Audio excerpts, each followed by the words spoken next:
Okay, so I think we'll start with the presentation now.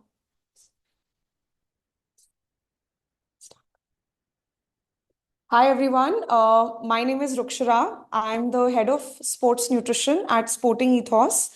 We're a center of excellence here in Delhi. We are based in the City Fort Sports Stadium. And today we wanted to conduct a webinar for all the athletes who are currently competing in weight class sport, okay, or any kind of weight cycling related combat sports.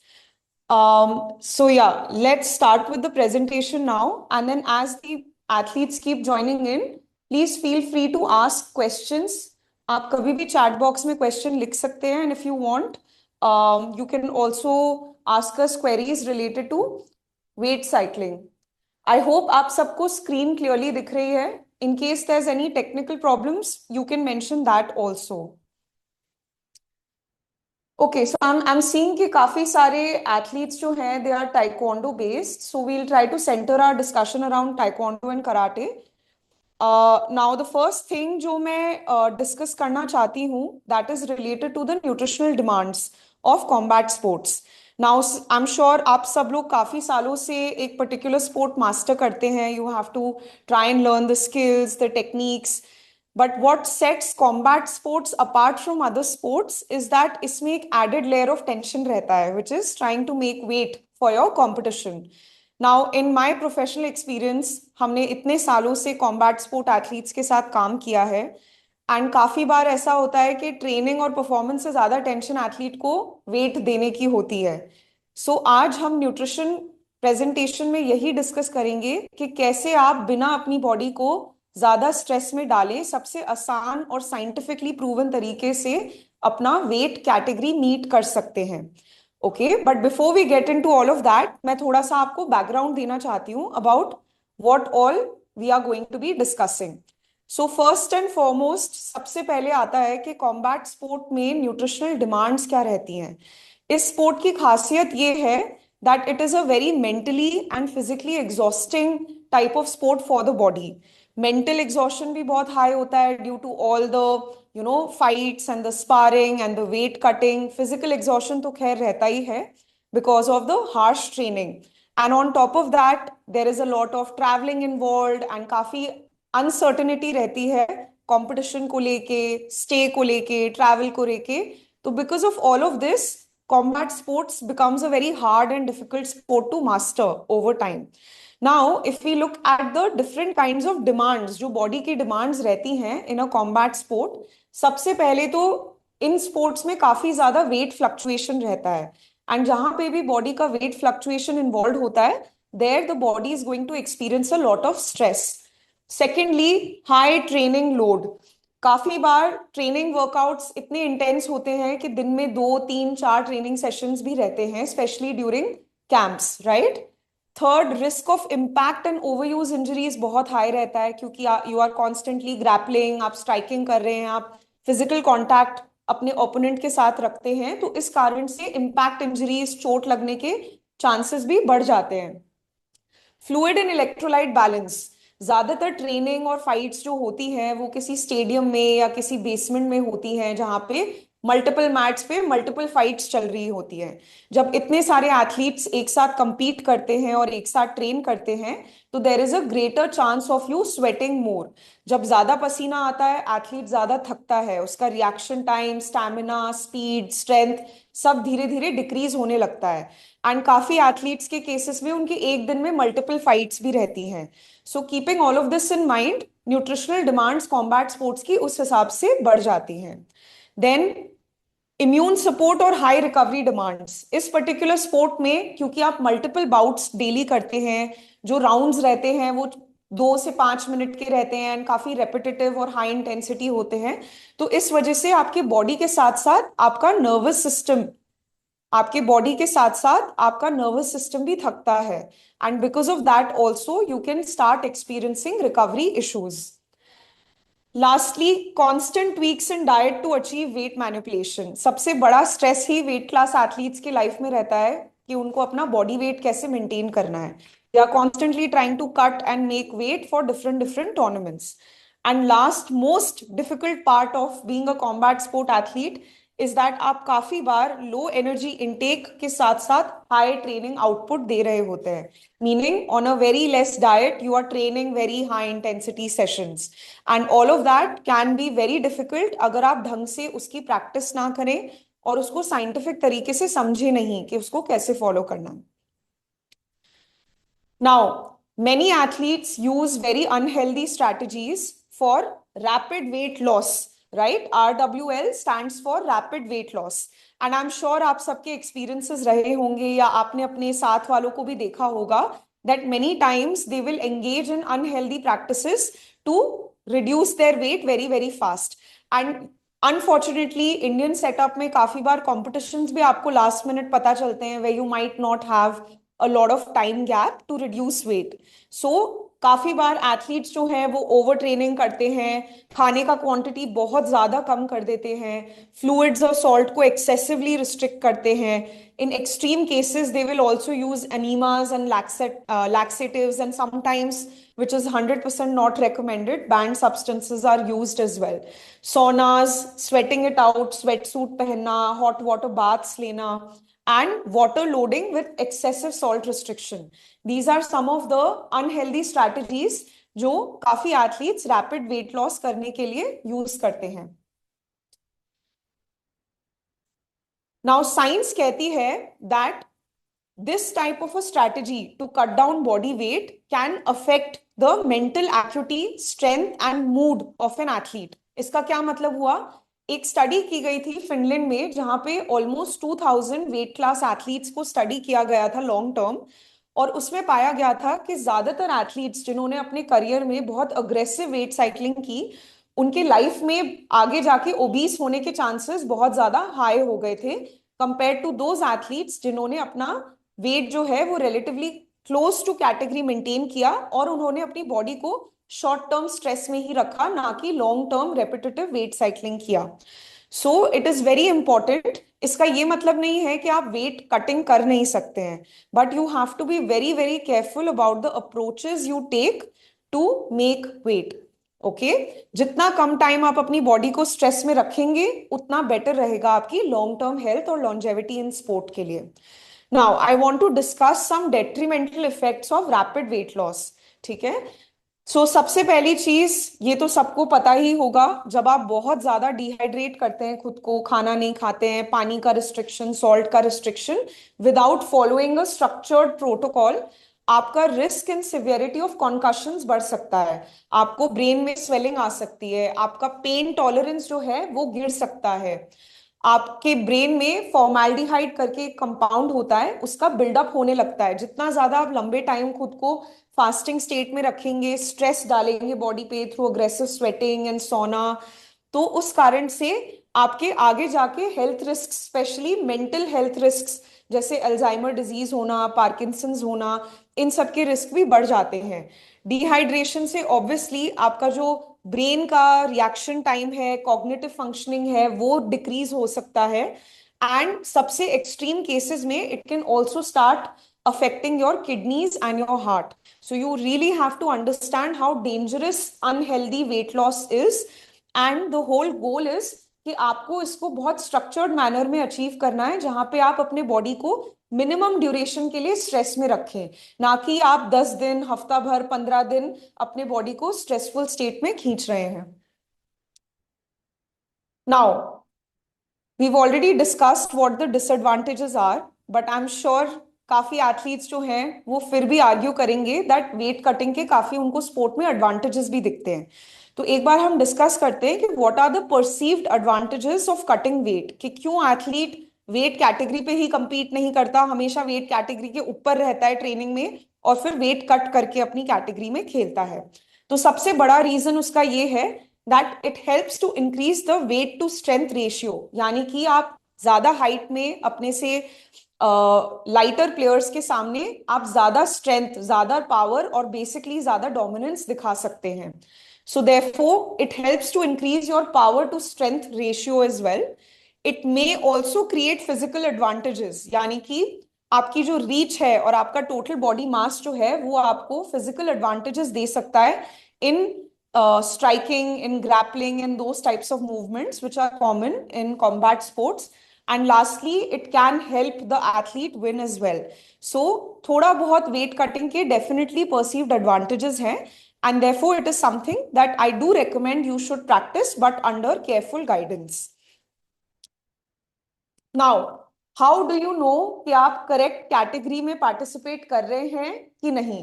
Okay, so we have a small table here. यहाँ पे मैंने अलग अलग type के class body wait लिखे हैं.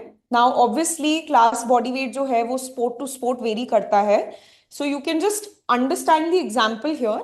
Basically हमारा फंडा ये है that 2 weeks before your fight आपका जो बॉडी वेट है it should be around 5 to 8% above your class body weight. For example, अगर आप अंडर 54 kg खेलते हैं तो आपका 2 हफ्ते पहले जो वेट है that should be between 56.7 to 58.3. Okay, similarly अगर आप अंडर 58 खेलते हैं तो 2 weeks प्रायर टू वेन आपका जो बॉडी वेट है it should be between 60.9 which is रफली 5% of your class body wait or 62.6 kg which is roughly 8% of your class body weight. इसका सबसे बड़ा कारण ये है कि जो लास्ट का 1 week होता है उसमें आप मैक्सिमम 5 to 10% का ही रिडक्शन सेफली वेट में कर सकते हैं. अगर आपका बॉडी वेट जो है वो 10% के ऊपर है 1 week बिफोर अ फाइट तो फिर आपको बहुत प्रॉब्लम आएगी in cutting your weight rapidly in that last week before your fight. Similarly मैंने यहाँ टेबल में 6 week का टाइमलाइन और हमेशा का टाइमलाइन भी दे रखा है. 6 week प्रायर टू वेन आपका जो बॉडी वेट है it should be less than 12%. Okay, so अगर कोई एथलीट अंडर 54 kg खेलता है उसका 6 हफ्ते पहले वेट जो है वो अराउंड 60 kg चलेगा. 60 kg या उससे लो होना चाहिए. एंड हमेशा आपको अपना बॉडी वेट जो है वो 15 से 16% नीचे क्लास बॉडी वेट के मेंटेन करना चाहिए. सो अगेन अगर आप 54 kg में खेलते हैं कैटेगरी तो आपका बॉडी वेट जो है वो 62-63 kg के ऊपर नहीं होना चाहिए एट ऑल टाइम्स, क्योंकि उससे फिर आपको प्रॉब्लम आ सकती है वेट कट करने में. So this part is very important. I hope you have all understood कि 2 to 5% body weight का क्या advantage है. I will shortly explain कि मैं ये example आपको क्यों दे रही हूँ. Now, a very important thing to understand here is that अगर कोई भी athlete अपनी proper fight shape में आ चुका है, he is in the best shape of his physical fitness, but he is still 10 to 15% above the class body weight, then the athlete is in the wrong category. Okay, so अगर आपको ऐसा लगता है कि आप अपना परफॉर्मेंस जो है वो बहुत अच्छा दे पाते हैं at a weight which is 10 to 15% above your class body weight, then हो सकता है दैट आपको सोचना पड़े that about changing your category, because it is very common that many athletes सोचते हैं कि जितना लो वेट में वो खेल पाए उतना उनके लिए बेटर होगा. But that is not the case with everyone. So you have to be very careful about how you figure out your weight category. Try to maintain your normal body weight. It should be maximum above 15 to 16% of your class body weight. Okay. Any questions? अगर आपको कोई भी doubts आ रहे हैं, please feel free to write them in the chat box. हम लोग साथ साथ आपके doubts भी clear करते रहेंगे. Okay. Now, what is considered a healthy weight cut? Healthy weight cut क्या होता है? Okay, अब weight cutting जो है उसको मैं 3 हिस्सों में डिवाइड करूंगी. पहला हिस्सा जो है we will not talk about close to the fight. पहले वाला जो हम बात करें that is when you have 1 month, 2 month, 3 months before your competition. आपके पास अभी टाइम है प्रिपेयर करने के लिए. तो उस केस में जो हेल्दी वेट कट रहता है that is not more than 1 to 2 kgs per week.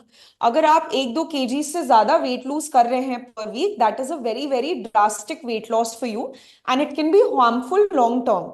Okay, and आपको अगेन कोशिश करना है that 2 weeks prior to when आप अपने क्लास बॉडी वेट के 5 to 8% रेंज में आ जाने चाहिए हो. And if you are in the best training shape, but you are still 10 to 15% above your class body weight, then you might be in the wrong category. And the most important thing is that आपको अपना weight cut जो है वो पहले से pre-plan करना पड़ेगा. along with your training routine to avoid serious health implications.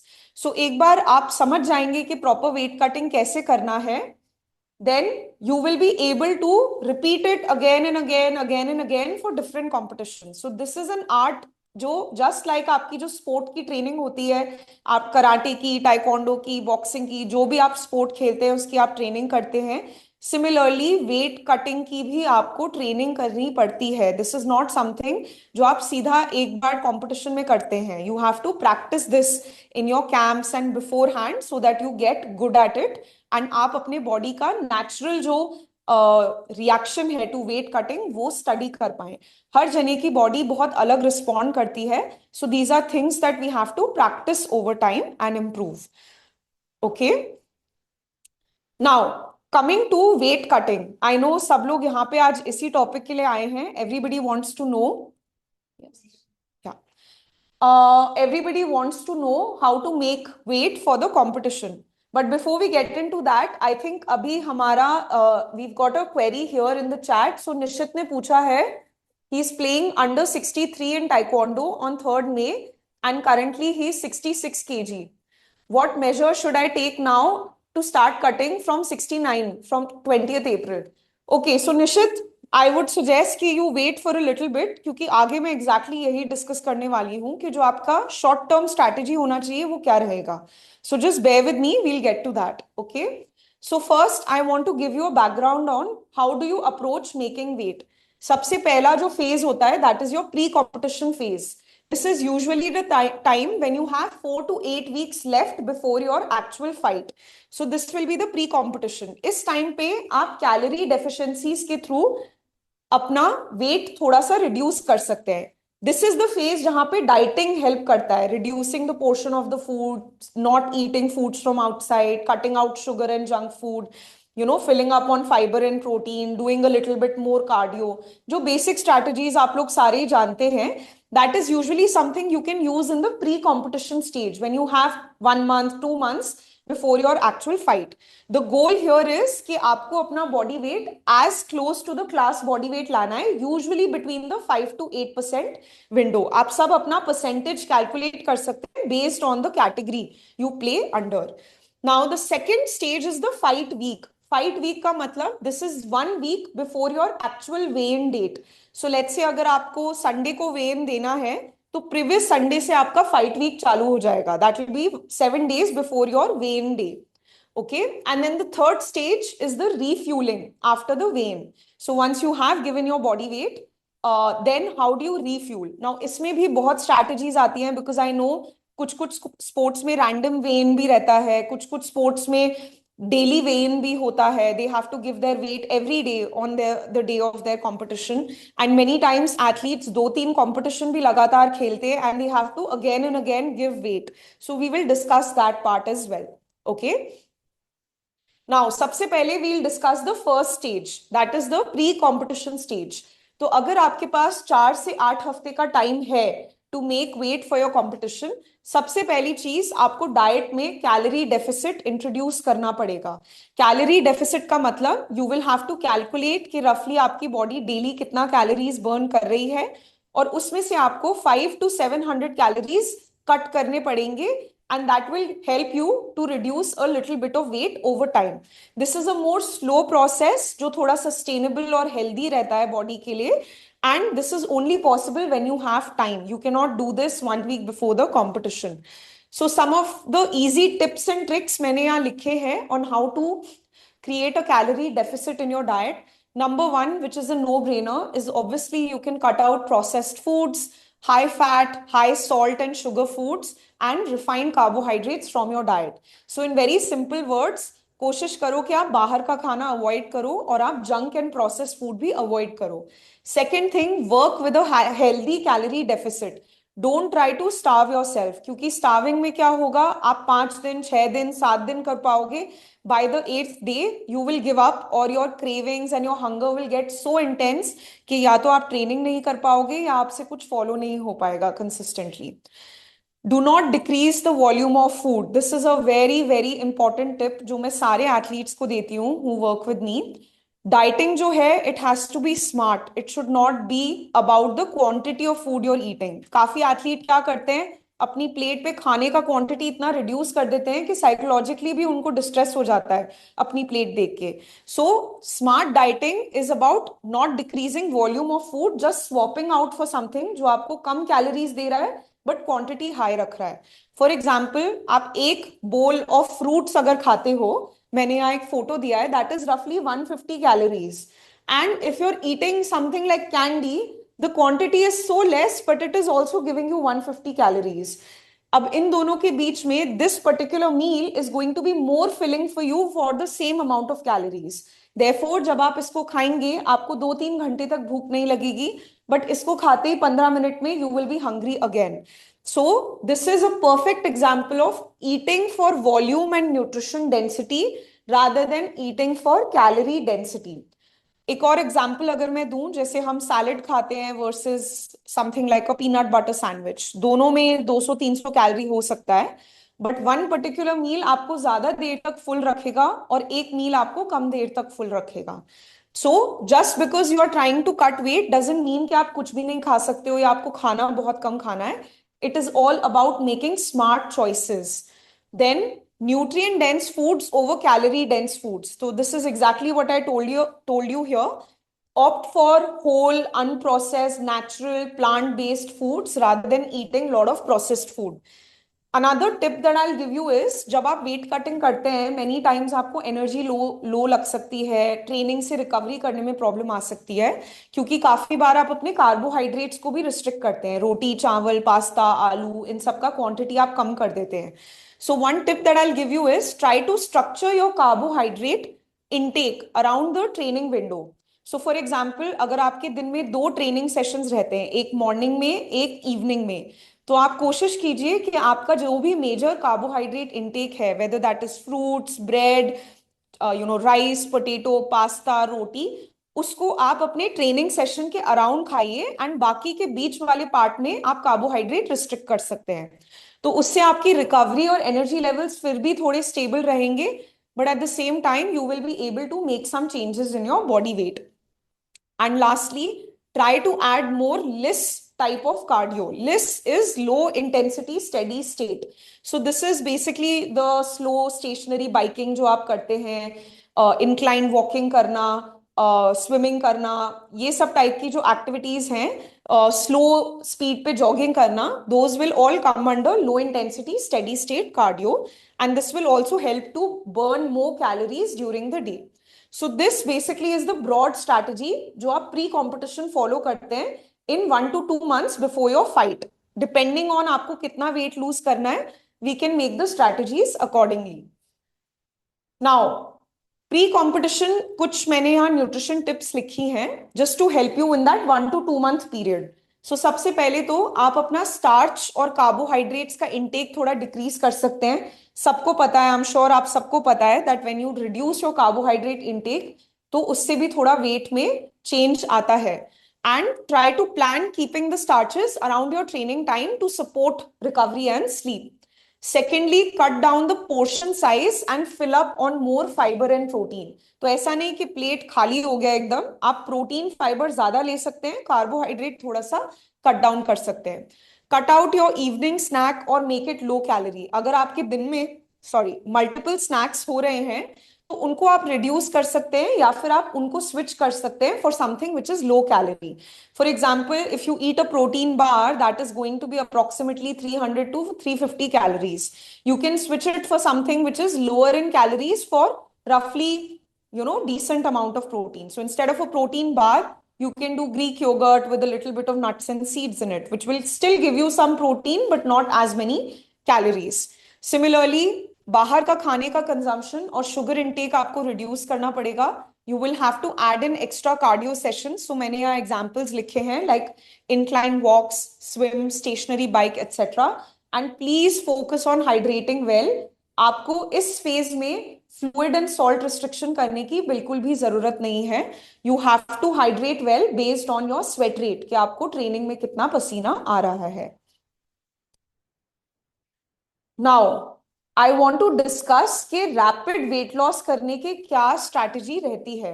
So this is the nutrition intervention. Now, before we get into the weight cutting, I want you to understand कि body में 3 types के non essential body mass के components रहते हैं जिनको हम reduce कर सकते हैं। हमारी बॉडी में 2 से 4% बॉडी वेट का कंट्रीब्यूशन स्टोर्ड कार्बोहाइड्रेट से रहता है, जो मसल में ग्लाइकोजन के फॉर्म में स्टोर होती है। तो यानी कि अगर हम ग्लाइकोजन को डिप्लीट करेंगे, हम almost 2 to 4% of our body weight just from this technique reduce कर सकते हैं। The second thing is the gut content. आप जो भी सब्जी खाते हो, फ्रूट्स खाते हो, उन सब में फाइबर होता है। आपके गट में ये फाइबर काफी रेजिड्यू छोड़ता है, and that residue contributes to around 1 to 2% of your body weight. So if you are able to remove this residue, तो आप अपना ऑलमोस्ट 2% बॉडी वेट उससे भी कम कर सकते हैं। And the third strategy is body water. ये सबसे कॉमन स्ट्रैटेजी होती है जो सारे एथलीट्स को पता है कि अगर आप स्वेटिंग करते हैं, you are able to remove 2 to 5% of your body weight just from dehydration. So a combination of these 3 strategies can help you to lose almost 10% extra body weight in 1 week before your actual fight. Okay, so जो nutrition का intervention रहता है rapid weight loss में, वो इन 3 चीजों पे based रहता है। सबसे पहले तो लो फाइबर डाइट है ना। हम लोग फाइबर का इंटेक जो है वो 3 से 4 दिन पहले डिक्रीज करना शुरू कर देते हैं। सेकेंड, हमारा मैनिपुलेशन रहता है सोडियम यानी कि सॉल्ट और वाटर का। तो उसमें हम सोडियम इंटेक जो है वो 4 से 5 दिन पहले रिड्यूस करना शुरू कर देते हैं और उसके साथ वाटर लोडिंग कंबाइन करते हैं। This is a unique strategy जो काफी एथलीट्स को शायद पता भी नहीं होती है। बट वाटर लोडिंग जब आप 3 से 5 दिन करते हैं before your when, it actually helps you to further excrete more water from the body, further lose more water from sweating and dehydration. Okay, and third strategy हमारी रहती है glycogen depletion. Glycogen as in muscle में जो भी carbohydrate stored है उनको हम reduce करते हैं बॉडी में, तो उससे भी हमारा ऑलमोस्ट 2 to 4% का बॉडी वेट लॉस हो जाता है। So if we do the math here, you can lose almost 5 to 10% body weight total just from these 3 strategies. Okay.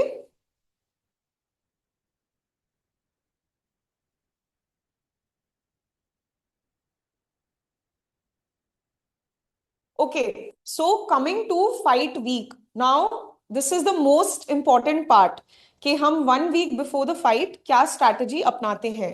सबसे पहली चीज, 1 week before the fight हमारा गोल रहेगा कि हम 5% की रेंज में आ जाएं of your class body wait. तो फॉर एग्जाम्पल, जैसा मैंने बताया था, अगर आपकी वेट कैटेगरी अंडर 54 है, आपको उसके 5% रेंज में आना पड़ेगा।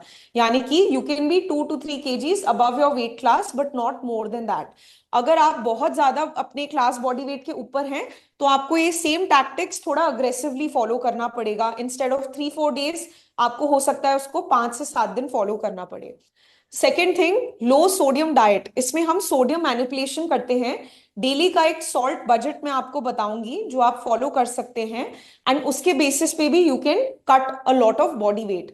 सबसे इंपॉर्टेंट चीज इसमें रहती है दैट सोडियम जो है वो सिर्फ आपको नमक में नहीं मिलता है। काफी बार अगर आप कोई भी टाइप का पैकेज्ड प्रोडक्ट खाते हैं, जैसे कि केचप हो गया, कोई सॉसेस जो आप लगाते हैं ब्रेड वगैरह पे, any kind of canned, manufactured, processed good, even protein powders में भी सोडियम होता है।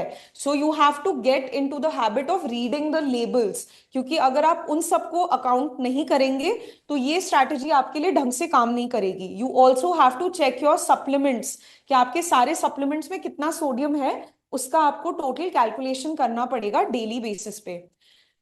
एंड कोई भी प्रोसेस्ड एंड कैंड फूड जो है उसमें काफी सॉल्ट रहता है, तो वो हम अवॉइड करते हैं। Third thing will be low residue diet. Low residue diet का मैंने जैसे मतलब बताया आपको, हम low fibre grains, fruits and vegetables पे फोकस करते हैं। सब्जियों और फ्रूट्स को बिना छिलके के हम खाते हैं, और मैक्सिमम दूध वगैरह के दिन में 2 सर्विंग्स लेते हैं। Nuts and seeds have to be avoided in this time, and liquid meals over solid meals. Okay, third strategy is the low carb diet, जिसमें हम कार्बोहाइड्रेट 50 to 100 ग्राम्स का रखते हैं पर डे। अब डिपेंड करता है कि आपको कितना वेट लूज करना है. If you have more weight to lose, I would advise that you limit yourself to 50 gram carbohydrate per day. और वो 50 ग्राम्स भी आप अपनी ट्रेनिंग के अराउंड प्लान करेंगे, ट्रेनिंग से पहले, ट्रेनिंग के बाद. Rest of the day you will not eat carbs. But अगर आपका बॉडी वेट जो है it is very close to the class body weight and आपको बहुत ज्यादा लूज करने की जरूरत नहीं है, you can stretch the range to up to 100 grams per day as well.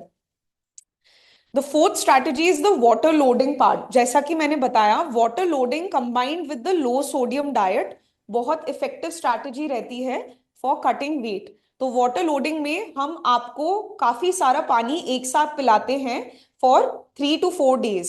Now although this might sound counter intuitive कि wait कम करने के लिए आपको ज्यादा पानी पीना पड़ रहा है, but this is a very very very cool strategy because it actually affects a major neuro hormonal complex in the body, जिसके कारण आप अपनी बॉडी को ट्रिक करते हो into passing more urine every single day. So that can also lead to almost 2% body weight loss. And then the last thing you have to focus on is reducing training load plus water and food fasting 12 to 18 hours before weigh in. So जो starvation है, जो fasting है, वो आपको अपने body को कम से कम time के लिए एक्सपोज करना है. Please remember the whole strategy is कि जितना कम टाइम आप इस प्रोसेस में स्पेंड करेंगे उतना बेटर आपकी लॉन्ग टर्म हेल्थ रहेगी. तो जस्ट बिकॉज आप 10 kg वेट लूज कर पाते हैं, इसका ये मतलब नहीं है that before every competition you should try to lose that much weight. Your ultimate goal should be that you try to maintain yourself around 5 to 8% of your class body weight. और अगर competition बहुत दूर है then maybe around 10 to 12 और maximum 15%. Okay, so I have a small table here जिसमें मैंने आपको पूरी टाइमलाइन समझाई है कि 1 week बिफोर द फाइट हम क्या क्या करते हैं. सो सबसे पहले मैं चाहती हूं हम फोकस करें टॉप कॉलम पे. यहां पे मैंने लिखा है T-7, T-6, T-5, 4, 3, 2, 1 and last column है day of weigh in. Okay, उसके नीचे जो येलो वाला सेक्शन है this is telling you your dose of carbohydrates. So सबसे पहले जो 7th डे है उस पे आप अपना कार्ब कटिंग चालू करेंगे. So on this day you will start eating less than 100 grams of carbs पर डे. एंड ये 100 ग्राम्स आप बजट करेंगे अपने ट्रेनिंग सेशंस के अराउंड. अगर आपका मॉर्निंग में भी ट्रेनिंग हो रहा है, इवनिंग में भी ट्रेनिंग हो रहा है, please try to add around 50 grams in the morning half, 50 grams in the evening half. And बीच के डे में you can limit the carbs. Now because आप कार्बोहाइड्रेट रिड्यूस कर रहे हैं, आपको अपना फैट का इंटेक बढ़ाना पड़ेगा. This is the major trick जो काफी एथलीट्स को समझ नहीं आता है. वो कार्बोहाइड्रेट भी रिड्यूस कर देते हैं, फैट भी रिड्यूस कर देते हैं, प्रोटीन भी रिड्यूस कर देते हैं, and that results in starvation which is increasing the stress in the body. और जब बॉडी में स्ट्रेस बढ़ेगा तो बहुत प्रॉब्लम आएगी वेट कटिंग करने में. सो 7th डे पे हम लेस देन 100 ग्राम कार्ब्स खाते हैं. 6th डे पे भी हम लेस देन 100 ग्राम कार्ब्स खाएंगे. 5th डे पे हम उसको और थोड़ा रिड्यूस कर देंगे, इसको 50 ग्राम्स पर डे रखेंगे. 4th पे 50 ग्राम्स, 3rd पे 50 ग्राम्स, 2nd एंड 1st पे भी 50 ग्राम्स पर डे. और लास्ट जो वेन का डे है उसमें हम फूड रिस्ट्रिक्शन करेंगे for up to 12 to 18 hours. उससे ज्यादा हमें फूड रिस्ट्रिक्शन नहीं करना है. ओके, सो फर्स्ट स्ट्रैटेजी हो गया हमारा ग्लाइकोजन मैनिपुलेशन. फिर आती है हमारी next strategy which is your hydration and the water intake. तो 7th और 6th और 5th 3 दिन आप अपना हाइड्रेशन जो है वो नॉर्मल रखेंगे based on sweat rate. Please remember, ज्यादा बॉडी को हमें डिहाइड्रेट नहीं करना है क्योंकि वो स्ट्रेस बढ़ाएगा. कम से कम टाइम में हम हमारी कटिंग अचीव करना चाहते हैं. सो 3 days 7th, 6th and 5th day आप अपना पानी का इंटेक नॉर्मल रखेंगे बेस्ड ऑन स्वेट रेट. आप ट्रेनिंग सेशंस में इलेक्ट्रोलाइट्स वगैरह भी यूज कर सकते हैं. Please don't overly restrict your water during this time.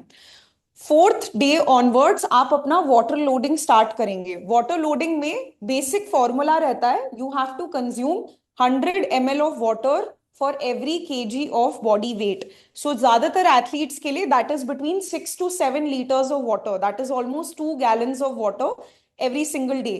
Now I know that is a very large quantity of water, but trust me, जब आप water लोडिंग शुरू करते हैं यहाँ पे आपके बॉडी में एक हार्मोन होता है जिसको हम वैसोप्रेसिन कहते हैं.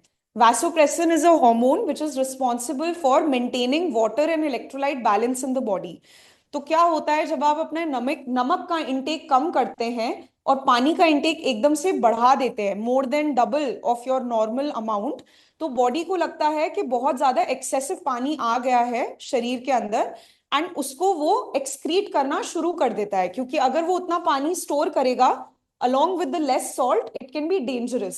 So वो बैलेंस किक इन होने लगता है एकदम से, and that leads to more frequent urination in the day.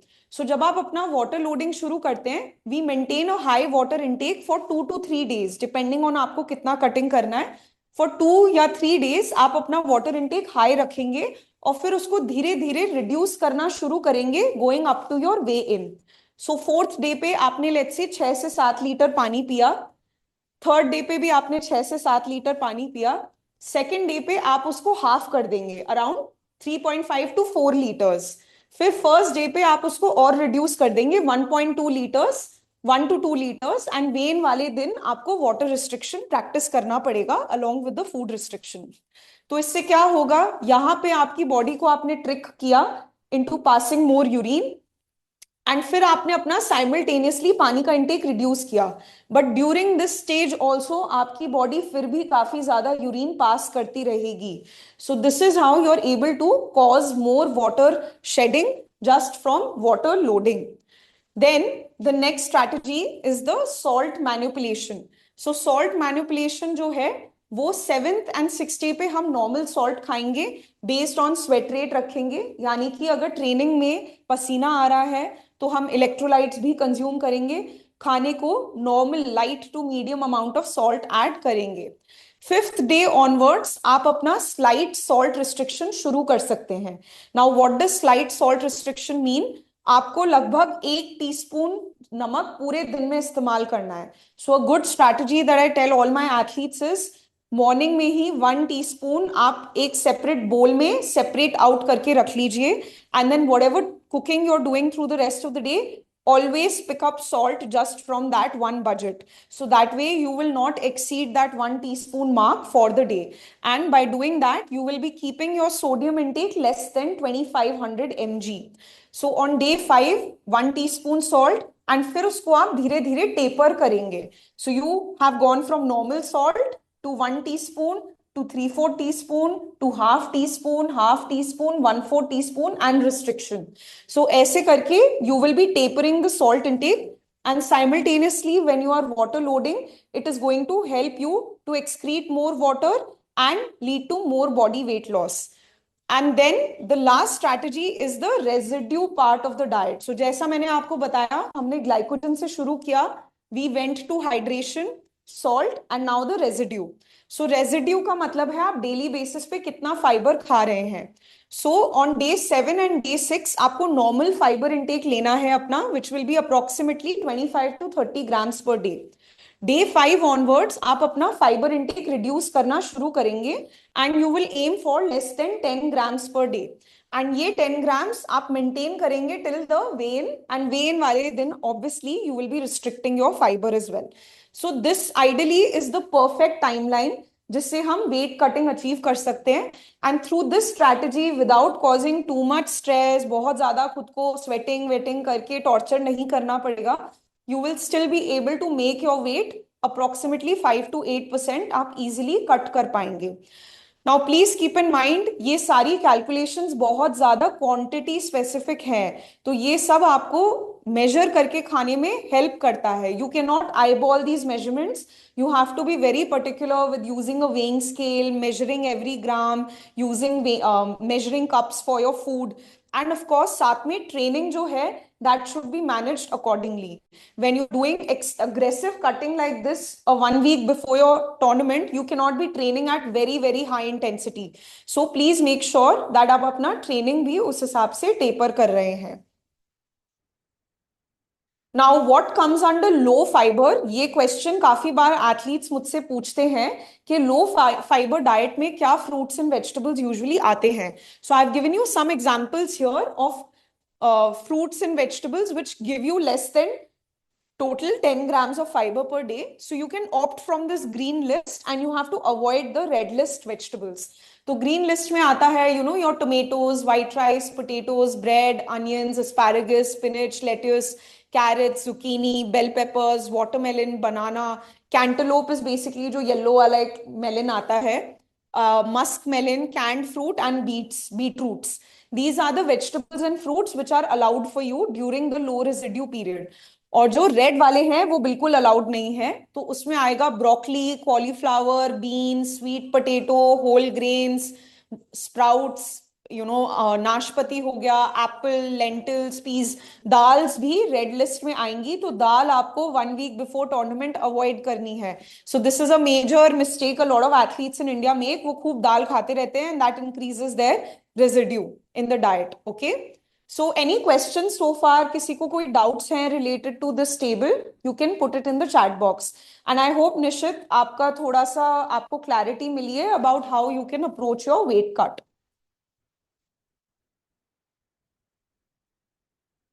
Now, the third phase of weight cutting is एक बार आपने अपना weight दे दिया, what next, right? So after making your weight, हमारे 3 targets रहते हैं. First target is we have to start with the hydration. Second target is we have to do the glycogen replenishment. जो भी carbohydrate हमारा muscle में से loose हुआ है उसको हमें रिप्लेनिश करना है, नहीं तो हम फाइट ढंग से कर नहीं पाएंगे. And third is expected weight gain हमें प्लान करना है. ये बहुत ही ट्रिकी सेक्शन रहता है क्योंकि डिपेंड करता है स्पोर्ट टू स्पोर्ट. टाइकोंडो में लाइक आई एम अवेयर काफी कॉम्पिटिशन्स में आपका रैंडम वेन अगले दिन होता है with a safety window, right? So उसके according you have to plan कि कितना वेट गेन आप कर सकते हैं safely without affecting your competition participation. Okay.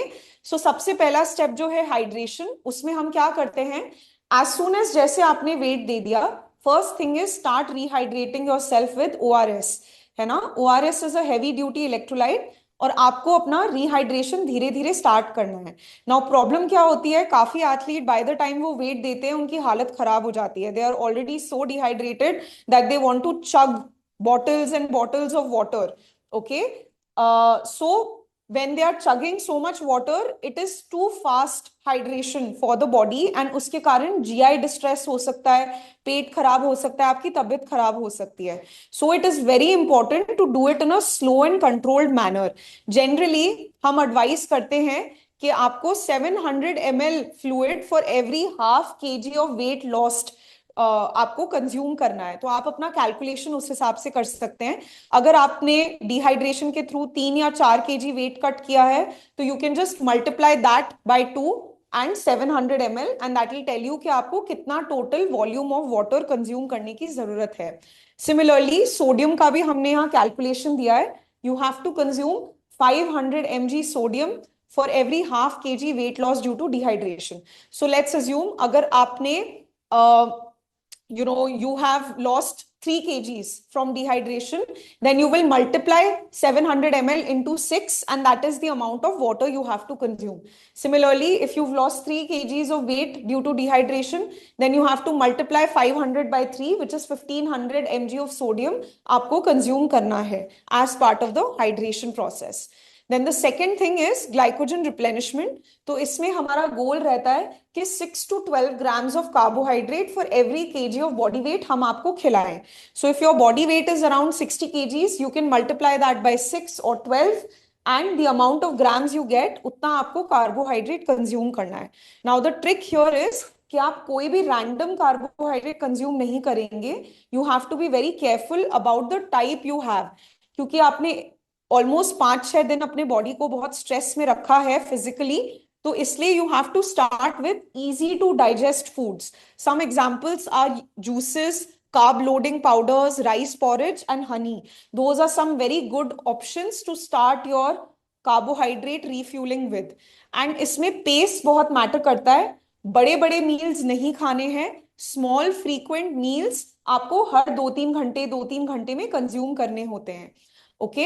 And expected weight gain जो है, लाइक आई सेड, ये वेरी करेगा from competition to competition, but you have to try to get back to the weight. अगर आपका कोई भी रैंडम वेन नहीं है and you are only making weight once, then you have to try to get back to the weight 7 days pre जो आपका हफ्ता भर पहले बॉडी वेट था वही वेट आपका वापस आ जाना चाहिए after the refuelling. But if you are somebody who has to give weight again या आप मल्टीपल वेन्स कर रहे हैं, देन आई वुड एडवाइज दैट आप सिर्फ 1 to 2% अपना बॉडी वेट रीगेन करें. And after eating and drinking every meal आप अपना बॉडी वेट चेक करते रहिए so that you don't exceed that amount. Okay, otherwise it can be very stressful to repeat the whole process the next day again, and it's not humanly possible to keep doing it again and again. So that is a slight complication जो हमें follow करना पड़ता है depending on the sport and the competition structure. Now, few tips that I've given here for fight day. Know your meal options beforehand. Please clueless होके competition के लिए नहीं जाना है. अपना packing खुद करना है. अपने meal options और refueling options पहले से prepare करके साथ में लेके जाने हैं weight देने से पहले. Avoid high fiber foods. Please, this is not the time to eat lot of nuts and seeds and salads and vegetables and dals and all. वो सब हम avoid करेंगे क्योंकि वो फालतू में आपका weight, अगर आपको फिर से वेन देना है तो फालतू में आपका एक्स्ट्रा वेट बढ़ा सकता है. एंड ये डाइजेशन भी स्लो करता है. हमारे पास ज्यादा टाइम होता नहीं है डाइजेस्ट करने के लिए, क्योंकि वेट देने के कुछ एथलीट्स को ओवरनाइट टाइम भी नहीं मिलता है. They have to give weight and compete in 2 or 3 hours. So the window is very crucial and we cannot waste it on digestion of these foods. Avoid high fat foods. So obviously this goes without saying. You have to avoid oily, fried, greasy foods, red meats, junk food, etc. Eat small, frequent meals. Liquid meals over solid meals will be very effective. क्योंकि अगर आप solid meal खाएंगे, you will feel tired, आपकी भूख मर जाएगी. But liquid meals में आप ज़्यादा amount of carbohydrates easily ingest कर सकते हैं. So use the option of juices, smoothies, carbohydrate loading powders. They are very effective. Hydration and electrolyte को भूलना नहीं है. That is a very key structure of your fueling. And don't be afraid to use simple sugars like energy gels, candy, jam, honey. Many of my athletes, I make them take spoonfuls of honey with salt on after their vein. So it doesn't have to be a palatable diet. It just has to work and give you the results. Okay. Now, last thing that I want to discuss with you guys are some helpful supplements. I know ये काफी common problem area रहता है. Lot of athletes have doubts about क्या supplements effective रहते हैं for weight class sports and क्या effective नहीं है. So these are my top picks. Number 1, my favorite personally is a creatine supplement. Now creatine जो है इसका loading timeline has to be designed thoroughly keeping the competition in mind. क्योंकि अगर आप competition के पास इसको consume करेंगे, it will contribute to excess weight gain due to water retention. So my suggestion will be कि creatine loading आप 1 month के लिए कीजिए at least 2 to 3 weeks before your competition, and after that you can stop taking it and it will still give you decent results on your explosive stamina. Second is obviously a protein because it's very helpful to supplement with a protein जब आप diet में ज्यादा protein calories के साथ नहीं खा सकते हैं. बट जब भी आप कोई प्रोटीन सप्लीमेंट लेते हैं, please opt for a protein जिसमें सोडियम कंटेंट थोड़ा लो हो. Check the nutrition label. You should not be consuming a lot of sodium from the protein supplement. And secondly, it should be an easy to digest protein जो आपके gut को बहुत heavy feel ना कराए. Okay क्योंकि अगर आपसे protein ढंग से डाइजेस्ट नहीं होगा, आपको ब्लोटिंग होगी जिसके कारण भी आपका वेट बढ़ सकता है. So hydrolyzate and isolate whey can be very good options for combat sports because they're easier to digest. Third pick would be a nice sports drink. This is an obvious one. Fourth, I really love beta alanine. I think this is a very underrated supplement which a lot of athletes don't use. ज्यादातर combat sports का जो format रहता है, they are repetitive bouts.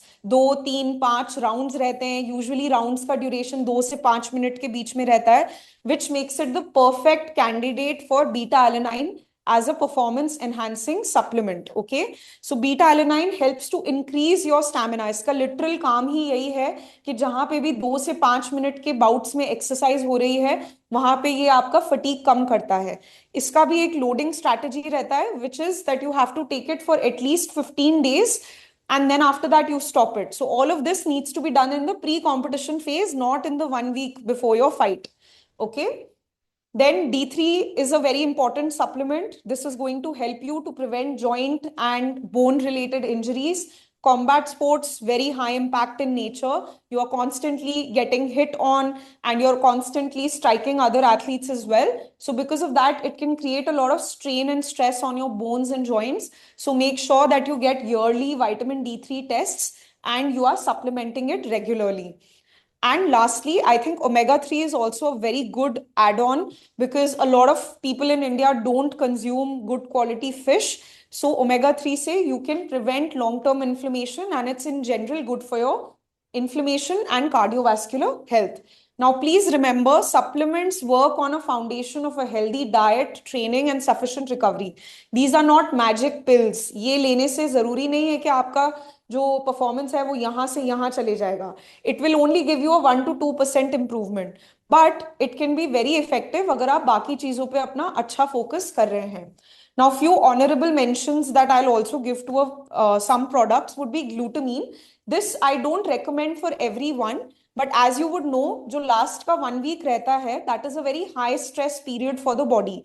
During stressful conditions, body cannot produce enough glutamine on its own, जिसके कारण gut पे बहुत strain पड़ सकता है. So glutamine can be a very effective add-on, 5 grams per day, specially जब आप अपना पोस्ट वेन अपना रीफ्यूलिंग स्टार्ट करते हैं और अगर आपको गैस्ट्रिक सिम्टम्स बहुत ज्यादा फील होते हैं then glutamine can be an excellent pick for you. I also really like carbohydrate blends. So these are basically very effective powders if you find it difficult to eat solid food. When you are fasting and doing so much for weight, एकदम से भूख लगती भी नहीं है from so much dehydration. So carbohydrate blends are very helpful क्योंकि आप एक दो स्कूप पानी में मिक्स करके just like a protein supplement ले सकते हैं.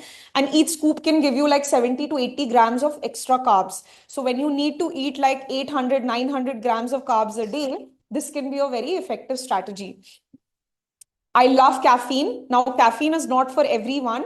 I highly advise that this is something you should try in training camps and your training phase first because not everybody responds really well to caffeine. Some athletes can get very jittery, very anxious, very nervous. So it's better that you try it out first and then see if it is suiting you. You can use it pre-fight to boost your stamina, boost your alertness and your energy levels. And lastly, an ORS or a heavy duty electrolyte is a wonderful game changer when it comes to your rehydration and your refueling process. As I told you, most combat sports are very explosive, very short duration, but very high intensity in nature. So they can cause a lot of sweating. And it's a good idea to have a nice ORS as part of your travel kit. Now, lastly, I've given a few tips here to help you with the recovery after your training sessions or after your fight. Okay. So first step is you want to replenish your muscle glycogen after exercise. So you consume roughly 1 gram of carbs for every kg of your body weight immediately after exercise or up to 2 hours. Second thing आप अपना protein synthesis enhance करना चाहते हैं after exercise ताकि आपको recovery मिले आप अगले बाउट के लिए रेडी हो सके. So for that you can use approximately 30 to 40 grams of protein. अगर प्रोटीन एक्सेसिबल नहीं है you can also use BCAAs and essential amino acids. Although this is not my preferred strategy, I much rather prefer that you eat complete proteins, but this can also be a decent offset अगर आपके पास access to good quality food नहीं है. The third strategy would be reducing muscle soreness. तो यहाँ पे antioxidant rich foods बहुत helpful रहते हैं. Vitamin C, vitamin A, magnesium, zinc, omega 3, tart cherry juice, curcumin, which is found in turmeric, haldi. These can be very, very helpful when you are playing multiple fights, different days or multiple competitions at a stretch. Okay. And bonus tip would be don't ignore the hydration with salt and minerals. So yeah, with that, we come to the end of the presentation. These are some of the references of the scientific studies which we have used to give you all this information. Now, I'll be happy to take any questions. अगर आप में से किसी को कोई भी doubts हैं, तो we can answer those. Okay. So I think Nishit has messaged something. He is saying that he has started controlling his carbs and salt. Perfect. So Nishit, I think you are already on the right track and I wish you good luck and I hope you're able to make weight. Okay, anybody else, किसी को कोई doubts हैं, anything they haven't understood or any personal questions they want to ask? We'll wait for 5 minutes. Otherwise, we'll take a break and then at 2 p.m. and after this, sorry, after this, we will be continuing with the sports psychology part. Okay, so let's wait for 2 minutes. Anybody who has any doubts, please put it in the chat box.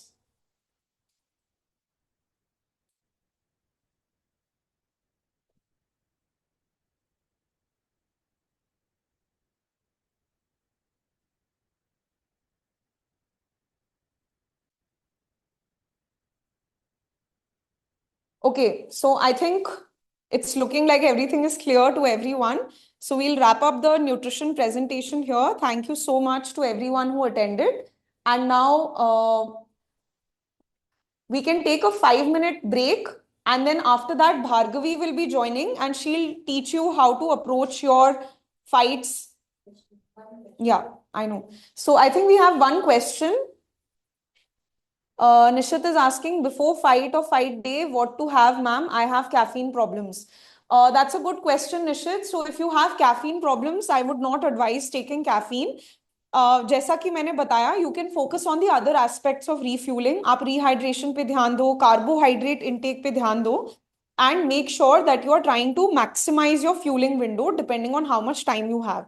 If you just have 2 to 3 hours, then I would suggest कि आप बिल्कुल simple से simple carbs consume करें. Invest in a good carbohydrate blend powder. Use juices, make smoothies, avoid protein, fats, and fiber, and that should hopefully help you to feel quite energetic. Um, will we be sharing the recording? Yeah, so we can share the recording of this seminar and you can reach out to us and we can share it with you on WhatsApp or on email. Okay. So one athlete is asking, if an athlete has ligament or other injury, should he, she cut with this method? That's a good question again.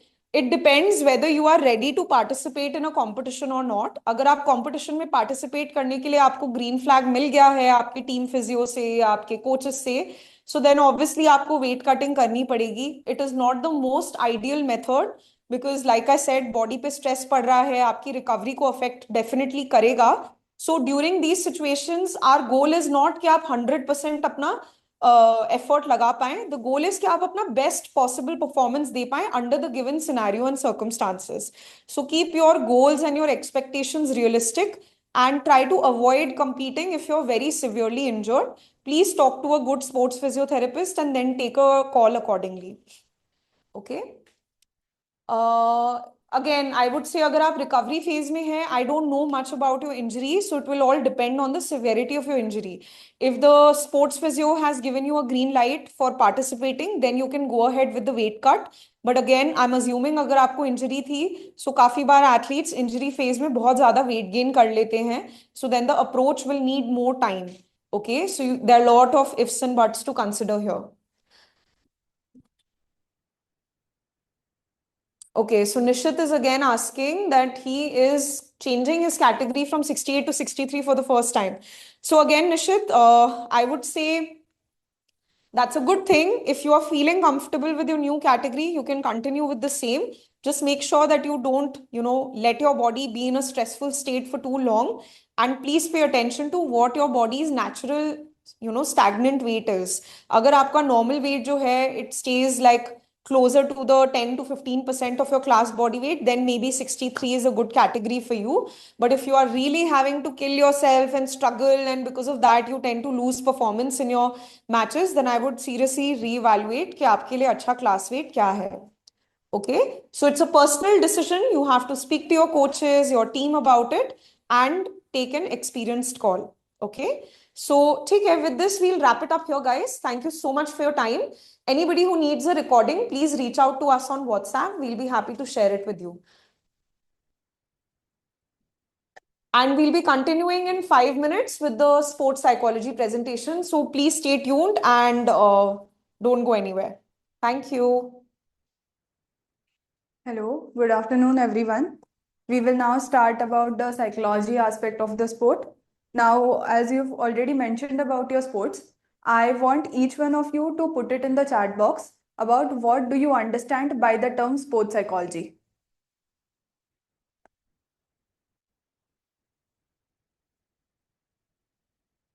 Yes, so keep on putting. By the time I'll start with the presentation. So now what is sports psychology? Sports psychology is the scientific study of people and their behavior in sports. So what do we do in sports psychology? In sports psychology, we study the behavior of the athletes. What is the body language of the athlete? What is the movement of the athlete? What are the facial expressions of the athlete in the training as well as during the competitions? Now, what is sports psychology? It is again the practical application of the knowledge of psychology and the sport specific requirements for the enhancement of performance. Sports psychology is also, we can say, a training which is for your mind. The way you train your body, the same way we focus on training onto our mind. Now, what are the mental challenges that generally combat sport athletes face in sports psychology? So, first we can start is the stop and start nature of the sport. In combat sports, generally it is about the repeated sets. There is constant refocusing. Many athletes find it difficult that once the focus goes off because of, say, a bad bout or a bad fight, they find it difficult to come back and focus again onto the next bout. Second, another challenge that many of the athletes face is about the performing alone. In many of the combat sport events, the athlete has to perform alone. You are performing, there are judges in front of you, there is no competitor, there is no audience. It is just you and the judges. Another problem that arises because of this is the scoring frustration. What happens that you think that you've given your perfect shot, you've given your perfect kick, your perfect bout, but the judges mispoints it and you do not get the point. What generally this leads to? This leads to anger, this leads to frustration. So we need to learn how we can control this anger, how we can control this frustration so that we can refocus onto the next fight. Another is about breaking boards. You just have one moment. It is not like a game of football or it's not like a game of cricket wherein it goes for like 90 minutes or it goes for 20 overs. You just have one chance that is given to you and you have to give your best in that chance. Now, what happens generally is this creates a lot of pressure in the mind of the athlete because what you think, if I mess up one shot, I'm going to mess up my entire event. But we need to learn how we can give our 100% best onto that one particular shot. Another problem that athletes face is about the aggression versus control. The nature of all the combat sports is about aggression. You, in order to play your sport, need to exhibit some or the other level of aggression. Now, what happens when this aggression goes little over the board? You are not able to give your 100% best. And the last challenge that we focused onto the nutrition session also is about weight cuts. There are multiple federations in India, there are multiple standards internationally also, and each athlete has to manage to the different weight categories given by different federations. So this leads to a lot of stress into the athletes, particularly before the competition in the period when they're supposed to stay out very calm. Now you will be thinking what we can do in order to control all these challenges or in order to overcome all these challenges. One of the major thing what we focus in sports psychology is about mental skills training. Now, mental skills training, by the term itself, it is very self-explanatory. It is training your mental abilities. Now, what is mental skills training? Mental skills training is a set of teachable and learnable skills. It can be used by each and every athlete. It is not just like it can be used by the elite athletes. It's not supposed to be used by any other athlete. Each and every athlete needs to learn mental skills just as you learn your physical skills. Again, what is mental skills? It is a practice. What mental skills does, it creates a difference between the athletes who are able to stay calm under pressure situations, who are able to handle the aggressive moments of the game very properly, and the ones who are not able to do it. Now, what mental skills training is not. There is a common misconception that mental skills training is just about thinking positive, or the coach coming and saying, or the physio coming and saying that don't feel nervous, don't get stressed. This is not mental skills training. Mental skills training is also not something that only weak athletes need to focus on. Even your game is going properly, your training is perfect, nutrition is perfect, there's no injuries, but still you need to train your brain in a very systematic manner. Again, mental skills training or any of the psychology interventions is not about like a magic trick. you're going to do breathing for 2 days before the competition and you're going to see results. This is never going to happen. It is a slow and steady process which starts from minimum 4 weeks of training for the particular mental skill, going on to 16 to 18 weeks of training. So now we will look at a few mental skills and what mental tools we can use in order to master those skills. Now there is imagery. In order to do the imagery properly, in order to be able to practice it properly, we have the tool called visualization practice. I'll be talking about all these tools in detail in the later. Right now, I'm just giving you a small summary. Another mental skill that we have is attention control. Another tool which we have is attention control. Now, what we can use for attention control is use of cue words. Now, again, another skill that we have is mindfulness. What activity we can do in order to be mindful is a 1 minute check. Fourth part comes about cognitive restructuring. What activity we can do for cognitive restructuring is thoughts reframing. Fifth is arousal regulation. What we can do in order to be in a properly aroused state is box breathing or any other kind of breathing exercises. The later part comes about pre-performance routine. The way you do your warm-up very properly before the match, or the way you focus onto your flexibility, everything. The same way you need to have a pre-performance routine as an athlete. The last part that comes about is self-talk, which can be used pre-training also and during the tournament also. Now we will talk about imagery.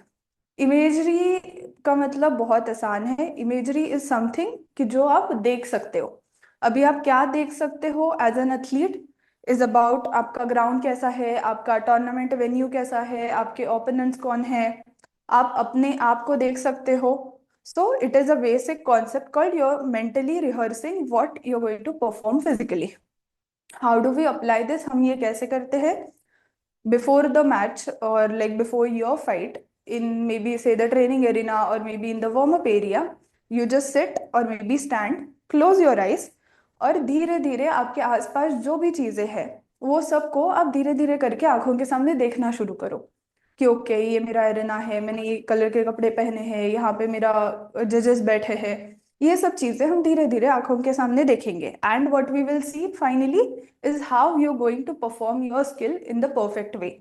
जो भी आपका fight है, जो भी आपका bought है, जो भी आपका परफॉर्मेंस है, आप वो प्रिसाइजली कैसे कर रहे हो, विदाउट एनी मिस्टेक्स आप कैसे कर रहे हो, हम वो चीज देखेंगे. अभी हम इमेजरी को ट्रेनिंग में कैसे अप्लाई करेंगे. इमेजरी जनरली हमें करना चाहिए every day before the practice, before going to the bed and before the competition. अभी हम ट्रेनिंग में क्या चीजें विजुअलाइज करेंगे कि आज का मेरा ट्रेनिंग शेड्यूल क्या है, मुझे ट्रेनिंग में कौन से किक्स पे ध्यान देना है या मुझे ट्रेनिंग में कौन से मूवमेंट्स पे ध्यान देना है. ये सब चीजें हम विजुअलाइज करेंगे. अभी ऐसा होता है कि आपने कोई नई किक सीखी से लाइक 1 डे और 2 डेज बिफोर द टूर्नामेंट और आपने सीधा जाके वो परफॉर्म किया.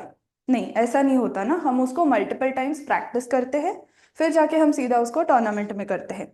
सो द सेम वे आप अगर एवरीडे इमेजरी करोगे, आप एवरीडे अगर प्रैक्टिस करोगे तो आपके ब्रेन को आदत हो जाएगी कि आपको मैच के पहले भी सेम चीज विजुअलाइज करनी है. So what I recommend is practising it visualisation 2 minutes every day, minimum for 4 weeks going to 16 weeks. Okay. Now we move on to the next skill. It is about the cue word. Now what is a cue word? A cue word in example, say in sparring, it's about like let's focus on chest, focus on hips, or I have to focus on the distance. या फिर breaking के case में अगर है तो board पे focus करना है, जो हमारा टारगेट है उस पे फोकस करना है, जो सेंटर ऑफ द टारगेट है उस पे फोकस करना है. तो क्या होता है जब कंपटीशन के लिए हम जाने वाले हैं, जब हमारे पास एक ही चांस है परफॉर्म करने के लिए, तब थोड़ा ओवरवेलमिंग फील होता है, तब थोड़ा नर्वस फील होता है. तो तभी अगर हम अपने ब्रेन को एक सिग्नल दे देंगे कि okay we have to focus on the centre, okay I have to focus on the chest, okay I have to focus on the eyes of the opponent. ये अगर हम अपने ब्रेन को सिग्नल दे देंगे तो हमारा ब्रेन जो यहाँ वहाँ की बातें सोचता रहता है, जो सैड फील होता है, जो नर्वस फील होता है, उसको एक डायरेक्शन मिल जाएगी. And we can use this cue word in our everyday practice also. Again, the same thing as I said earlier, अगर आप directly जाके टूर्नामेंट में करोगे तो आपका ब्रेन को आदत नहीं रहेगा. So you practice it every day. Every day का जो आपका ट्रेनिंग है उसमें try to find a cue word for each and every moment that you do. और फिर उसके बाद प्रैक्टिस इट, कि जैसे आप समझो हिट करने जा रहे हो, आप किक करने जा रहे हो, जस्ट से दैट कीवर्ड कि okay centre, okay breathe, distance, whatever, and then you do your physical movement. This will definitely give you a major impact जब competition pressure feel होता है, anxiety feel होती है, ये सब scenarios में. Now the next is 1 minute check-in. अभी जो कंपटीशन में स्टार्ट होने के पहले का 1 या 2 मिनट होते हैं ना, तभी ऐसा धक धक होने लगता है, हार्ट ज्यादा तेज बीट करता है, या फिर इन जनरल बहुत ज्यादा टेंशन रहता है वो टाइम पे कि मेरा परफॉर्मेंस अब कैसा होगा. सो वो टाइम पे हम क्या कर सकते हैं, we can do this concept called 1 minute check in. उसमें हम क्या करते हैं, हम 1 मिनट शांति से आंखें बंद करेंगे, एक लंबी सांस ले लेंगे और नोटिस करेंगे. क्या नोटिस करेंगे कि आपकी बॉडी कैसी है, आपके दिमाग में क्या चल रहा है, और आपको अभी क्या करना है. ये चीजें अगर आप अपने आप को पूछोगे तो आपको एक क्लैरिटी मिल जाएगी कि ओके मुझे ये किक परफॉर्म करनी है, या फिर मुझे ये मूवमेंट करनी है, और मुझे अपना बेस्ट देना है. If your brain feels this assurance before you step into your arena, it is definitely going to help you to stay calm, stay focused, and give you 100% without feeling any pressure. Again, आप ये कैसे करोगे, आप इसकी practice every day करोगे for minimum of 4 weeks and maximum of 16 to 18 weeks. Okay. Now another concept that is about thought reframing. अभी जो हमारा ब्रेन है, it is a very cognitive aspect to that also. जो हमारे brain में thoughts आते रहते हैं, अगर आपके दिमाग में समझो you keep on thinking about negative things, या आपने कुछ नेगेटिव चीज देख लिया, आपने किसी का परफॉर्मेंस देख लिया और वो बिल्कुल अच्छा नहीं गया, तो फिर ऐसा थॉट आता है ना कि अरे यार ये तो इतना अच्छा प्लेयर है, इसका अच्छा नहीं परफॉर्मेंस हुआ, मेरा परफॉर्मेंस अच्छा कैसे होगा, राइट. तो इसके लिए हम क्या करेंगे, हमारी ये जो नेगेटिव थॉट्स है उसके लिए हम अपने आप को एक पॉजिटिव रीअश्योरेंस देंगे, हम अपने आप को एक पॉजिटिव थॉट दे देंगे. जैसे कि example, I am going to lose, मैं हारने वाला हूँ, मैं अच्छा खेल ही नहीं सकता. तो इसके लिए हम अपने ब्रेन को एक लॉजिकल रिस्पॉन्स क्या दे सकते हैं कि मैंने इतने महीने से प्रैक्टिस की है, मैंने इतने सालों से प्रैक्टिस की है, तो मैं तो अपना बेस्ट ही दे दूंगा. मैं हारूंगा जीतूंगा वो तो चीजें हम बाद में देख लेंगे. अभी हमारा मेन क्या है, मुझे जाके बस अपना 100% परफॉर्म करना है. So now this is called thought reframing in sports psychology. Again इसका आप कैसे प्रैक्टिस करोगे, जो भी आपको ट्रेनिंग के टाइम पे नेगेटिव थॉट्स आते हैं, या फिर जो भी आपको लगता है कि थोड़े डिस्टर्बिंग थॉट्स है, उसको आप लिख लो. And for the next period of 7 days आप उसके बारे में जो हमने पॉजिटिव चीज सोची है, you keep on training that to your brain. एक बुक में चाहिए तो लिख लो एक साइड पे नेगेटिव थॉट्स और दूसरे साइड पे the positive response to that, and keep on reminding your brain, keep on reading that continuously. तो क्या होगा, जब आप टूर्नामेंट में जाओगे तो टूर्नामेंट के टाइम पे आपको पता ही है कि ओके मुझे ये लग रहा है ठीक है, बट इसका तो रिस्पॉन्स ये है.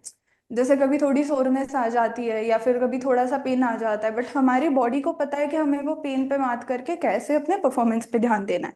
So in the very same way जो ये नेगेटिव थॉट्स है, उनको हम एक पॉजिटिव रिस्पॉन्स के लिए अगर ट्रेन करते रहेंगे कंटिन्यूअसली, तो हमारा ब्रेन ऑटोमेटिकली वर्क करेगा और हमें पॉजिटिव रिस्पॉन्सेस याद करता रहेगा. Another now the concept of box breathing और ब्रीदिंग एक्सरसाइजेस. अभी ब्रीदिंग तो हम नॉर्मली एवरीडे करते ही रहते हैं. As a human also, as athlete also, हमें बहुत बार बोला जाता है अरे लंबी सांस ले लो, या फिर जब किसी को गुस्सा आ रहा होता है तभी हम बोल देते हैं कि अरे इतना गुस्सा मत करो, एक काम करो, एक बैठ जाओ और लंबी सांस ले लो. This is what we do. तो अभी हम इसको स्पोर्ट्स में एक्टिवली कैसे यूज करेंगे. अभी ऐसा होता है कि हमारा क्या कहते हैं, हार्ट बीट बहुत तेज चल रही होती है, ब्रेन में बहुत सारा थॉट्स चल रहा होता है, टेंशन चल रहा होता है. हम अगर एक लंबी सांस ले लेंगे तो क्या हो जाता है, जैसे गाड़ी तेज चल रही है और उसको ब्रेक मार दिया तो कैसे एक पॉज आ जाता है. वैसे ही अगर हम, जब ये नेगेटिव थॉट्स आ रहे हैं, जब दिमाग यहाँ वहां चल रहा है, वहां अगर हम ब्रीदिंग करेंगे तो हमारी ब्रेन के जो नेगेटिव थॉट्स है उनको एक पॉज लग जाता है, उनको एक रिलैक्सेशन मिल जाती है. अभी यहाँ पे मैंने एक ब्रीदिंग एक्सरसाइज मेंशन की है which is called box breathing. अभी बॉक्स ब्रीदिंग कब यूज करना होता है और कैसे यूज करना होता है. Box breathing is a very simple process जिसमें आप 4 काउंट्स पे इनहेल करते हो, like inhale 1 2 3 4, then you hold the breath for 1 2 3 4, then you exhale 1 2 3 4, और फिर आप एक पॉज लेते हो again on the count of 1 2 3 4. ये दिन में अगर आप 5 बार करोगे, सुबह और शाम को सोने के पहले, आपको इसका डेफिनेटली हेल्प हो जाएगा in order to learn the breathing exercises. Box breathing will lay kind of a foundation in order to learn the further breathing exercises. इसको आप टूर्नामेंट्स के टाइम पे कैसे यूज कर सकते हो, before stepping on to the mat, और या फिर बोर्ड ब्रेकिंग के जस्ट पहले अपने आप को कूल डाउन करने के लिए आप ये ब्रीदिंग एक्सरसाइज कर सकते हो। या फिर जब एक फ्रस्ट्रेशन फील हो रहा है या फिर आप स्पैरिंग्स के बीच में का टाइम है, तभी आप ये बॉक्स ब्रीदिंग कर सकते हो। Now the next concept is the competition routine. जैसे मैंने पहले कहा कि आपका एक वार्म अप रूटीन होता है, आपका फिर न्यूट्रिशन का एक रूटीन होता है कि मुझे इतने बजे पानी पीना है, इतने बजे मुझे ये चीज़ खानी है, इतने बजे मुझे ये करना है। So in the very same way we will have a mental routine also. Now mental routine हमें कैसे हेल्प करता है? It helps us to understand कि मुझे आगे ये ऐसे ऐसे करना है।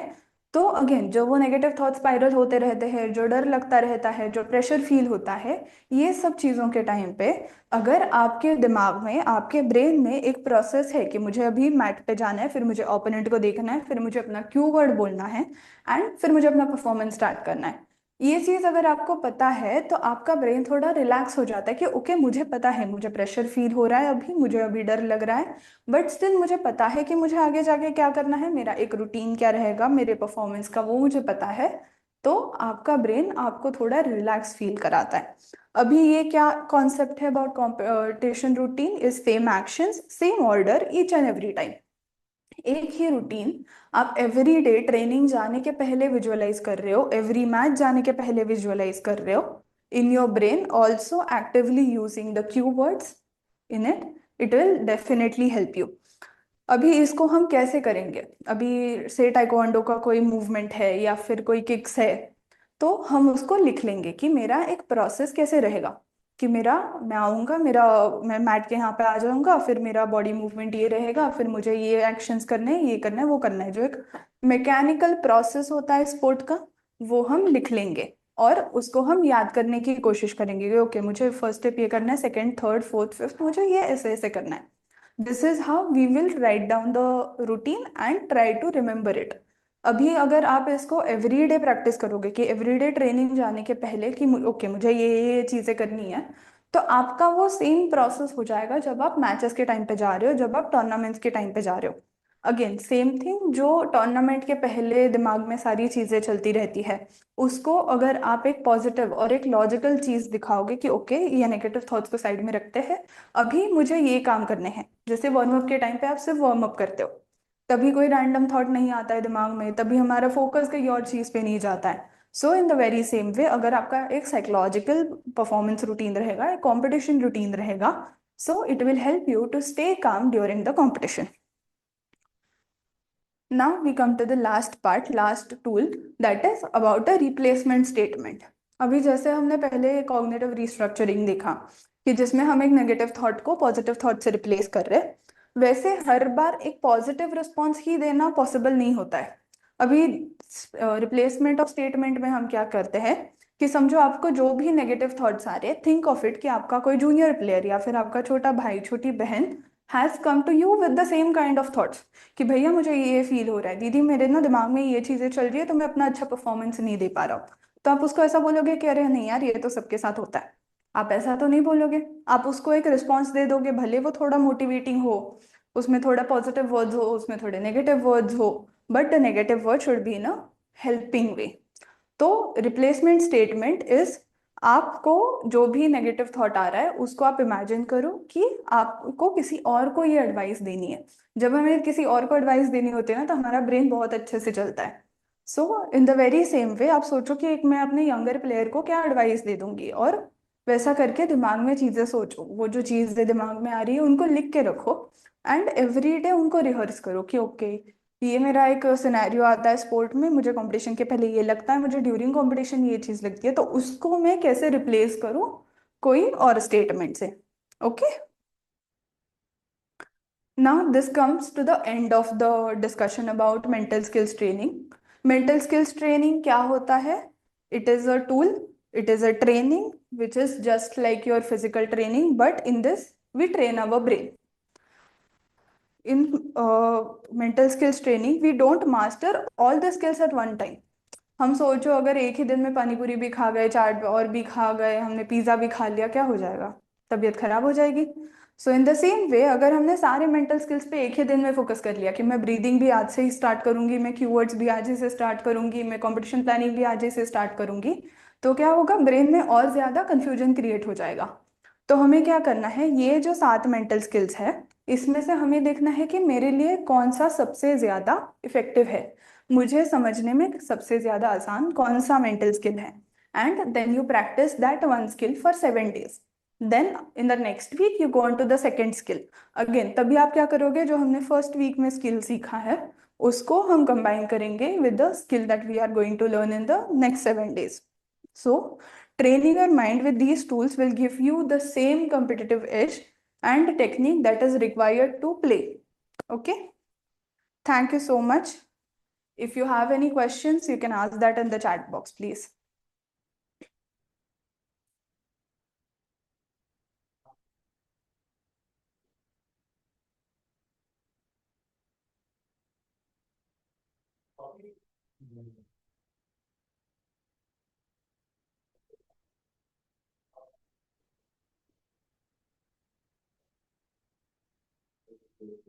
We'll wait for 2 minutes।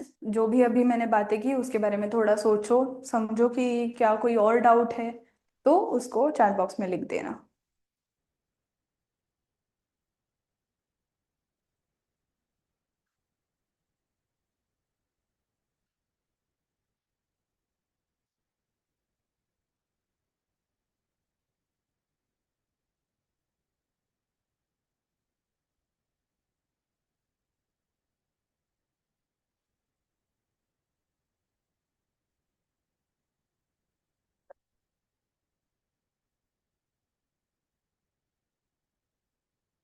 So we conclude the session here for now. If you have any other doubts, say related to the nutrition, related to the psychology, you can reach out to Sporting Ethos. Okay, we have a question. How to cope up with thought of losing the match when you are behind in the match.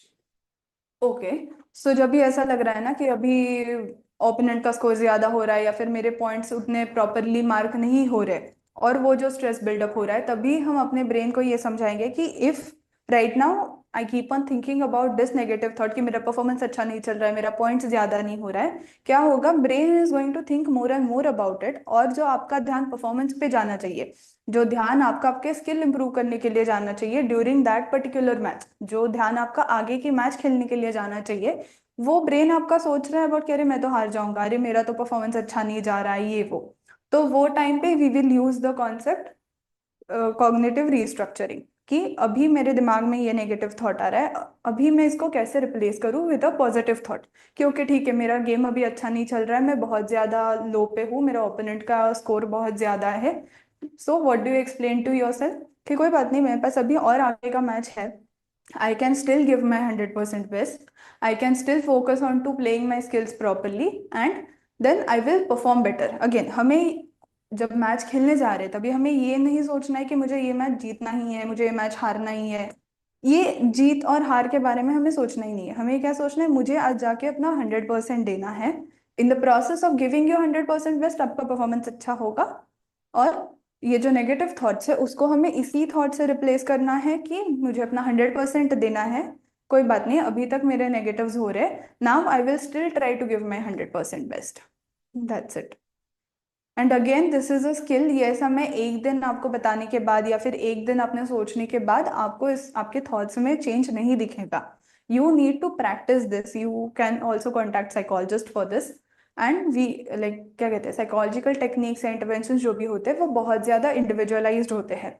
So whatever your problem is, whatever your query is, if you reach out to the psychologist can help you in a better way. So I will recommend कि आप consistently थोड़ा खुद से practice करो about cognitive restructuring and then see the results. How to start mental training step by step? What would be the first step? Okay, so in goal setting the very first step is about goal setting कि आपके ये season के लिए या फिर आपके ये match के लिए गोल्स क्या है। फिर अगर आपने वो गोल्स लिख लिए तो हमें उसके एक्शनेबल्स पे फोकस करना है। एक हमारा एक जनरल गोल रहता है कि सेम में भी मुझे एशियन गेम्स खेलना है या फिर मुझे इस बार नेशनल्स में पार्टिसिपेट करना है, ये तो हमारा गोल रहता ही है। बट वो गोल तक पहुंचने के लिए हमें क्या एक्शंस लेने पड़ेंगे? So you first start with goal setting, कि आपने पहले लिख लिया ऊपर कि I want to play in the nationals this year. So अभी वो नेशनल्स पहुंचने के लिए आपको क्या क्या करना पड़ेगा? आपके कौन से गेम स्किल्स पे आपको ध्यान देना पड़ेगा? आपका कंडीशनिंग, स्ट्रेंथ ट्रेनिंग, किस पे चीज़ पे आपको ध्यान देना पड़ेगा? अगर आपको कोई इंजरी है तो उसके रिहैब पे हमें कैसे ध्यान देना है? या फिर मेंटली अगर थोड़ा वीक फील हो रहा है या फिर प्रेशर फील हो रहा है तो मुझे क्या क्या चीज़ें करनी चाहिए in order to reach my goal that is to play nationals. तो हम ये चीज़ें लिख लेंगे और फिर हम वो चीज़ें उन्होंने एक्सपर्ट्स के साथ डिस्कस करेंगे कि मे बी आपने सोचा कि मुझे ये पर्टिकुलर फॉर्म ऑफ किक पे फोकस करना है, so you will go and speak to your coach कि सर मैंने ये ऑब्जर्व किया है अपने बारे में कि मुझे ये किक मेरा अच्छा नहीं जा रहा है, या फिर ये किक मेरा ट्रेनिंग में अच्छा जा रहा है बट कॉम्पिटिशन के टाइम पे अच्छा नहीं जा रहा है। तो फिर आप वो कोच से डिस्कस करोगे। अगर आपको लग रहा है कि with in this training process आपको इंजरी हो सकती है या फिर इंजरी की रिस्क क्या है, ये जानने के लिए you go and speak to a physiotherapist, sports physiotherapist. अगर आपको लग रहा है कि मैं इन सब चीज़ों पे ध्यान दे रहा हूँ बट मेरा खाने पीने का क्या, क्योंकि in order to play at the nationals I have to play my best, तो हमें न्यूट्रिशन पे भी ध्यान देना है। तो फिर you go and speak to a nutritionist. And again, to finally start with the process of mental skills training, you come to a psychologist, wherein the psychologist can create an individualized plan for you. Yes, we have one more question.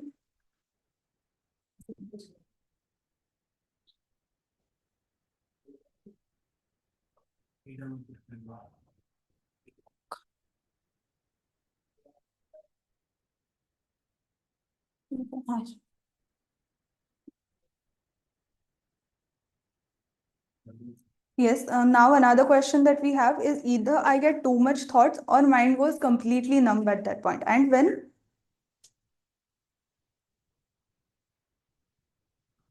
when I have a great day, my mind is always calm and relaxed.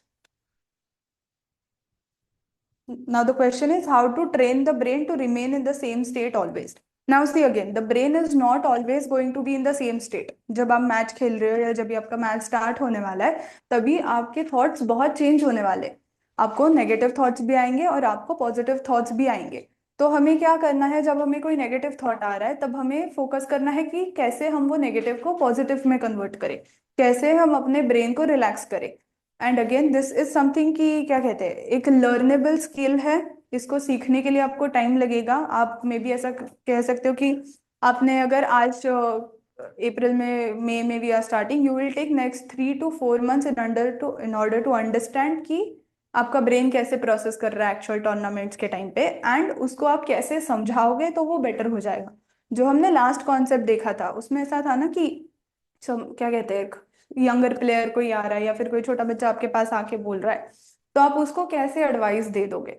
So in the same way जब भी आपको negative thought आ रहा है, just think of it कि मेरा कोई younger player आया हुआ है और वो बोल रहा है कि भैया मेरा भी कंपटीशन है और मुझे बहुत डर लग रहा है, आप उसको क्या समझाओगे। So it is always the effort to try to find a balance between the positive and negative thoughts. जिस दिन हम खुश रहते हैं तब डेफिनेटली हमारा मैच बहुत अच्छा जाता है, तभी दिमाग में कोई नेगेटिव थॉट नहीं आता है, but we can not be in the same state always. We are going to experience negative emotions, पहले हमें ये चीज एक्सेप्ट करनी पड़ेगी and then we will have to work on it.